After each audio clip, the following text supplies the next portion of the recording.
Hello guys and welcome to a new brand video. In today's tutorial, I'm going to show you how to squash your comments on GitHub. So the first thing to do is to open your web browser, either if it was Google Chrome, Mozilla Firefox, Microsoft Edge or any web browser that you are using. After that, you will need to go to github.com. And now we will need to create an account so we can be able to use the GitHub services.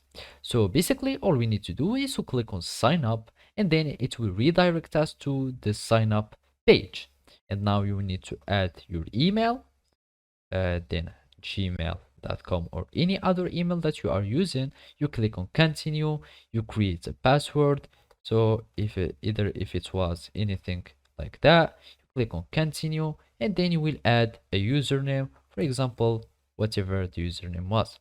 Now you will need just to type yes or no if you want to have the emails and announcements. So click on no if you don't want to, and then you will need just to solve as a verification, you solve this puzzle. So we start this puzzle and identical objects, we do like this, and then you will do like that, and then you will create an account.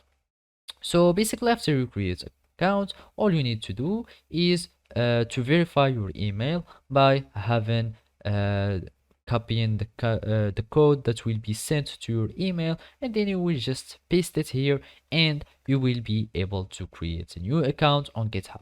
After that, it will sign in you and you will have access to use the GitHub repository. And basically now all you need to do is to follow these simple steps. So now after that you're logged into your GitHub account, we are going to use the GitHub desktop application. So basically first we will need to go to our repository and then we will need to get the URL of our repository so we can clone it on our GitHub desktop. So after that you will need to go to repositories and then click add clone repository or create new repository, and here we will go to URL and then you will add this URL. So basically after that we will need just to work on our repository, and basically you will need to go to history, and here we will find all the comments that we have, and basically you need to click and hold shift, and then you will need to select all the comments that you want to squash, and then right click on them, and here we will find squash for comments. You click on it and then you will have your comments that will be squashed successfully. So basically this is how you can do it. Thank you for watching and see you next time.